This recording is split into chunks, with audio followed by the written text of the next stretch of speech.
anh nắng fly những kiểu anh nắng mà phay ram mơn này so này rồi cô fly cho nó tầm lấy mà villa muối mà phay ram mơn lá thom đá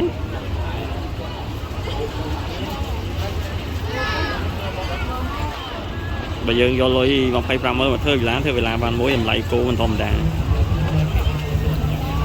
การในการทำมีกำลังจะมีจุดไหนจุดไหนที่บ้าเอสปาไซเอสปา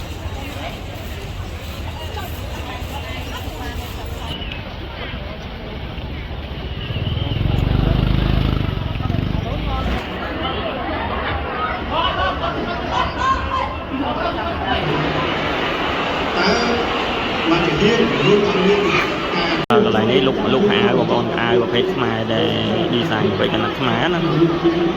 xuất đây của con này ní nó một con mà mơ tập hiệp này giờ càng tăng bị buộc má rồi tập học má không năm bị buồn phải bốn nơi mà học rồi cọc vậy chứ cái tầm mà đi ra mình tên này đi bong rồi cô ná mà phải ram ơn là nó trong cái này mà anh nắng fly những kiểu anh nắng mà phải ram ơn này so này rồi anh nó mà phay ra mượn anh đăng đấy rồi nè căn mà kia bằng cái đằng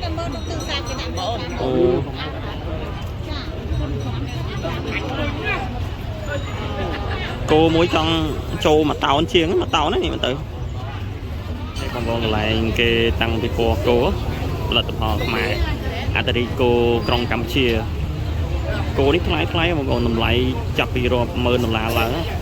hay phải cho nó kia tăng với cô bà bây giờ cô bá mình xây mình cô mê đấy không thông nó mà bồn tụi ngon chặt đi pram rồi ấy còn 400 kg rồi pram lắm này đó mà con 100 kg con mình tên tụi ngon cho mà tao này cô thay cho nó tầm lấy mà villa muối mà phay pram ơn lá thom đá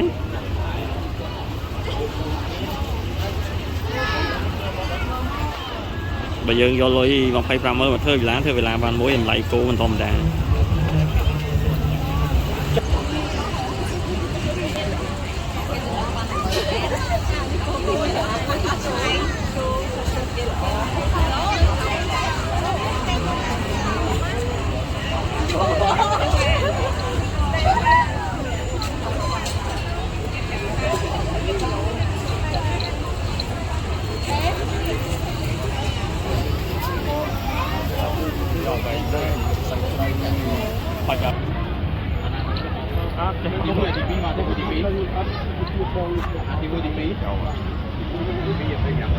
nơi tăng lại ní cô mà phết cô khmer không bọn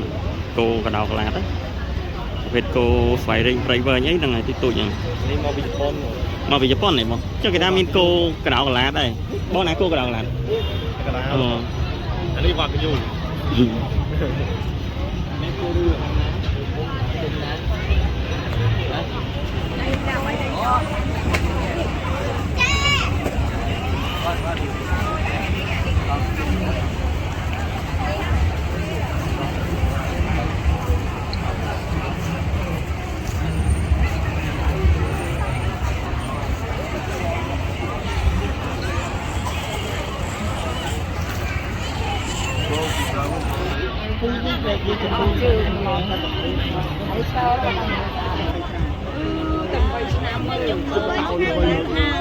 nếu mà được ra mình tên một bọn ngày tết đó một bọn được làm bị càng nghĩa khi mình đón chu du mình tên một bọn rồi bàn chỗ nghĩa này ngày nó cứ chơi ngày cho nói này càng tăng được qua lần phọt mà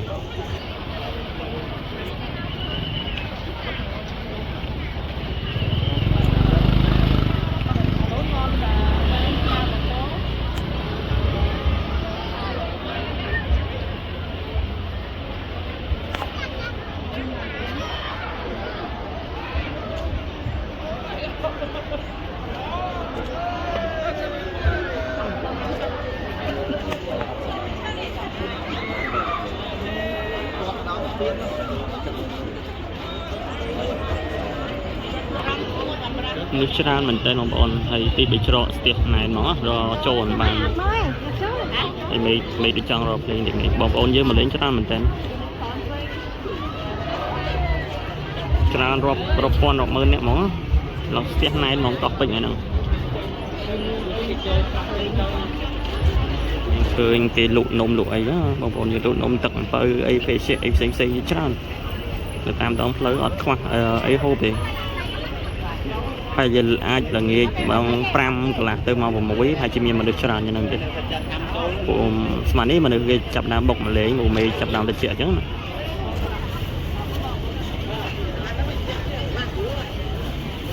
នេះមនុស្សច្រើនមែនតើបងប្អូនយើងមករងចាំដើម្បីចូលលេងនៅកន្លែងតាំងពិព័រណ៍ផលិតផលខ្មែរនៅថ្ងៃទី28ខែតុលាខែកញ្ញាឆ្នាំ2025បងប្អូនអ្នកខ្លះក៏ចេញអ្នកខ្លះក៏ចូលដោយសារយូរពេកណាចាំគាត់ចាំយូរពេកដោយសារត្រូវតម្រង់ជួរអញ្ចឹងទៅដោយសារខាងក្នុងមនុស្សច្រើនបងប្អូនខាងក្នុងមនុស្សច្រើនហ្នឹងទៅត្រូវតែតម្រង់ជួរចូលម្នាក់ម្ដងព្រោះมันអាចឲ្យមនុស្សចូលតាមចិត្តអញ្ចឹងញ៉ៃមនុស្សច្រើនមែនតើអាចស្ទះនៅខាងក្នុងដល់ឥឡូវមេឃភ្លេងមហោបដាហើយដល់អញ្ចឹងគេបើកឲ្យបងប្អូនជាបរិវត្តគាត់ចូលបដាបងប្អូនចូលម្ដងច្រើនណាមកចូលមួយសាហ្នឹងចូលរាប់រយនាក់ហើយ400-500នាក់មួយសាហ្នឹងច្រកហ្នឹងដោយសារមានដូចជាមានឋានៈដឹកនាំមកដល់ពេលអញ្ចឹងទៅគេមិនឲ្យយើងមនុស្សយើងចូលច្រើនពេកពិបាកក្នុងការគ្រប់គ្រងដោយសារចំនួនហលអាចទុកមនុស្សបានមានចំនួនកំណត់អញ្ចឹងណាអូនឃើញម៉ូតូឡានច្រើនមែនតើស្ទះបាត់ហើយកន្លែងខ្លះស្ទះបាត់ហើយបើសារមនុស្សមកលេងច្រើនល្បីតគ្នាអញ្ចឹងណាដោយសារបងប្អូនខ្លះមកចង់ឃើញផលិតផលខ្មែរអ្នកខ្លះក៏ចង់មកឃើញគោព្រោះនៅនេះល្បីគោដែលតម្លៃដល់ទៅ$25,000គោជាប្រភេទគោបាខ្មែរណាខ្ញុំប្រហែលជាអត់ចូលខាងក្នុងនេះបងប្អូនដោយសារមនុស្សច្រើនពេកហើយមើលទៅហើយពិបាកក្នុងការចូលណាមនុស្សចង្អៀតមែនតើឥឡូវយើងនាំបងប្អូនទៅមើលទស្សនវិជ្ជានៅខាងក្រៅនៃការតាំងពិព័រណ៍នៅផលិតផលខ្មែរក្នុងឆ្នាំ2025ណាព្រោះមិញគេបើកឲ្យចូលមកឆាមិញយើងស្បើយមនុស្សហើយតែមនុស្សនៅតែមានមកបន្តទៀត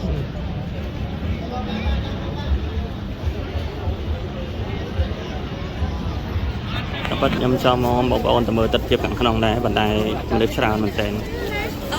មនុស្សឡើងណែនហ្មង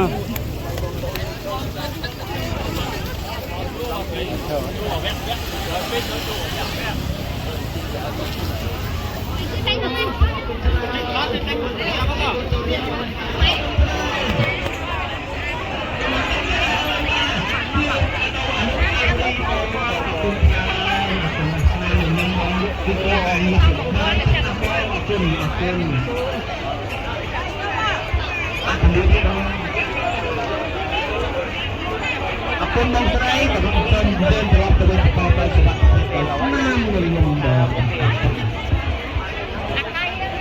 បាទឡៃកាប់មកពុត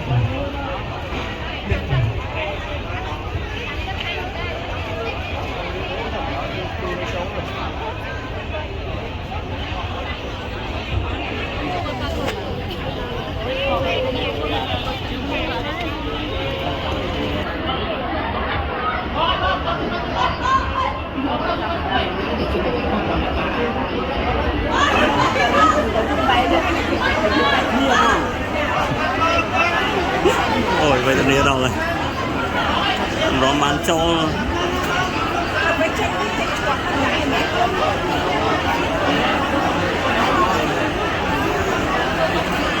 rồi bán cho vậy tình đâu không còn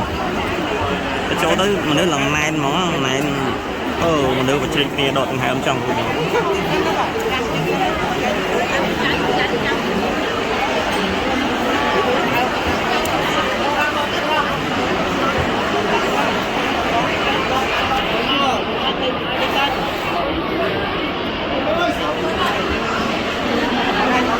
bắt pe cho mà đó nóng miền man mơ ấy để bố nơi mà được chọn pe trong này mà rồi tặng lãnh đạo rồi trong bàn rồi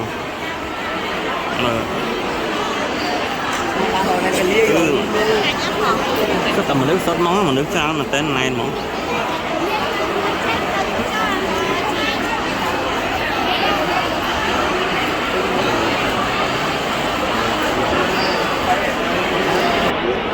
ស្តង់រោងគេមានតែងឌីក័រលក្ខណៈមានលទ្ធផលខ្មែរមាននំមានអីបងប្អូនច្រើនមែនទែនលទ្ធផលច្រើនមែនទែន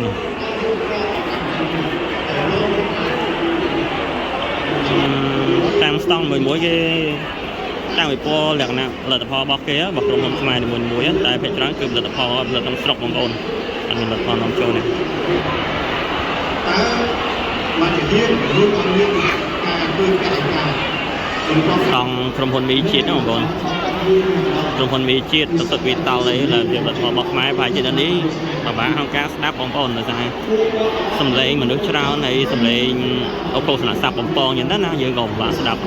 មិនដឹងថាស្ដាប់អ្នកណាទៅណាបងប្អូនថ្ងៃនេះថ្ងៃចុងក្រោយហើយដល់ពេលអញ្ចឹងបងប្អូនយើងសម្រុកមកហ្មងសម្រុកមកមែនហ្មងមកយើងមកនេះគឺគ្រប់គ្រងរដ្ឋាភិបាលគ្រប់គ្រងវិរៈគ្រប់គ្រងយើងសម្លេងរបស់យើងទាំងអស់គ្នាគឺស្វែងរកសុខសន្តិភាពនិងរកយុត្តិធម៌សម្រាប់កម្ពុជាតែការធ្វើកិច្ចការណាមួយឬការកំហឹងនេះមកលើប្រជាជនយើងពីកំស្តូនតាម7-Elevenតាម Amazon តាមក្រុមហ៊ុនមួយយើងទៅចាប់តាមខុសប្រជាជនខ្មែរនឹងខុសគ្នាតែរបស់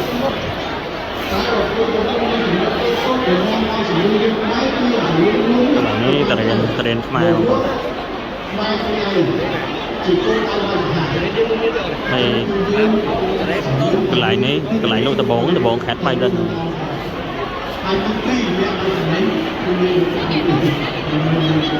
បងខ្មែរស្អាតមែនតើបងប្អូនគាត់ថាមនុស្សច្រើនពេកពិបាកចូលថតទៅជ្រិតគ្នា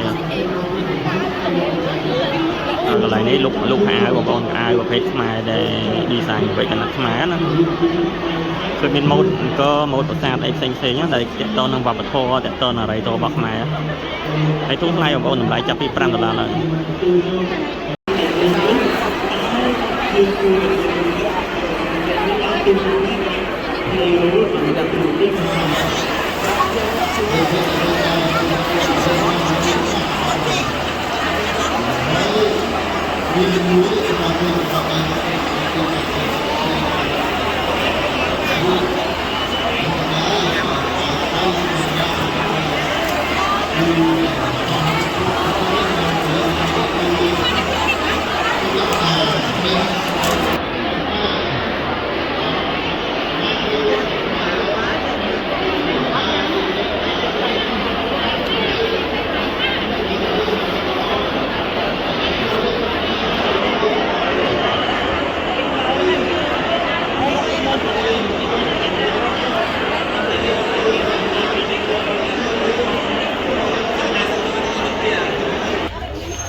Hey.